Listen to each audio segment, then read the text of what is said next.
1 से question number 7 करेंगे। Rewrite the following rational numbers in the simplest form. In rational numbers को दोबारा से लिखिए सिंपलेस्ट फॉर्म में बना के। फर्स्ट पार्ट से शुरू करते हैं। -8/6। अब सिंपलेस्ट फॉर्म होती है वो फॉर्म जहां पे रैशनल नंबर कटना बंद हो जाता है, उसे हम सिंपलेस्ट फॉर्म बोलते हैं, उसे हम लोएस्ट फॉर्म भी बोलते हैं। तो यहां -8 और ये 6, इन दोनों नंबरों को मुझे ये देखना है कि ये किस सेम टेबल के अंदर आते हैं। तो ये दोनों के दोनों 2 के टेबल में आते हैं, तो मैं दोनों को 2 से डिवाइड करूंगा।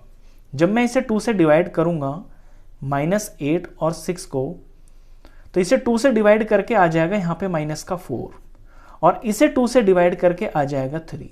मैं लिख भी देता हूं यहां पे छोटा सा, वैसे आपको लिखने की जरूरत होती नहीं है, ये सिर्फ समझाने के लिए है कि लोएस्ट फॉर्म निकालने के लिए न्यूमरेटर और डिनोमिनेटर दोनों को किसी सेम टेबल से ही डिवाइड किया जाता है।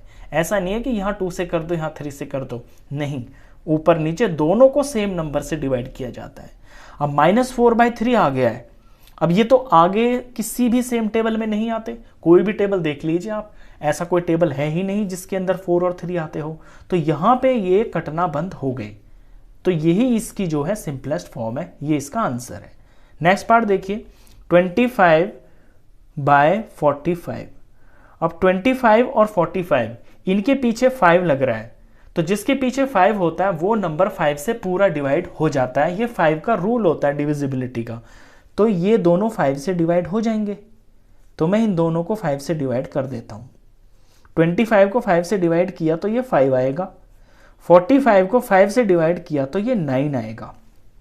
अब 5 और 9 ये दोनों किसी सेम टेबल में आते ही नहीं है, ये आगे किसी भी सेम टेबल से डिवाइड नहीं हो सकते, ये यहां पे बंद हो गए हैं। यही इसकी सिंपलेस्ट फॉर्म होगी। चलिए इसका पार्ट नंबर 3 करते हैं। 3 पार्ट के अंदर -44/72। तो -44/72। अगर आपको बड़ा टेबल नहीं आता तो आप छोटे से ही शुरू कीजिए। सबसे छोटा 2 होता है। 2 का डिविजिबिलिटी का रूल होता है, जिस नंबर के एंड में 0 हो, 2 हो, 4 हो, 6 हो, 8 हो, वो नंबर 2 से पूरा डिवाइड हो जाता है। तो यहां पे 4 और 2 है, तो ये दोनों के दोनों 2 से पूरा डिवाइड हो जाएंगे। जब मैं 44 को 2 से डिवाइड करूंगा तो ये 22 आएगा, और माइनस है तो माइनस भी आएगा। इसी तरह 72 को 2 से डिवाइड करूंगा तो ये 36 आएगा। आगे अब फिर से मैं देख रहा हूं कि यहां पीछे 2 आ गया, यहां पे 6 आ गया, तो ये फिर से 2 से डिवाइड हो जाएंगे। इन्हें मैं फिर से 2 से डिवाइड कर देता हूं। ये मैं लिख के जो दिखा रहा हूं, ये आपको लिखने की जरूरत नहीं है। अगर आप चाहो तो लिख भी सकते हो, नहीं तो आप सीधा सीधा मन में ही रख के आंसर = करके आंसर लिख सकते हो। ये बस आपको ये ध्यान में बिठाने के लिए है कि दोनों नंबरों को सेम टेबल से ही डिवाइड किया जाता है। तो 22 को 2 से डिवाइड करेंगे तो ये -11 आ जाएगा। 36 को 2 से डिवाइड करेंगे तो ये 18 आ जाएगा।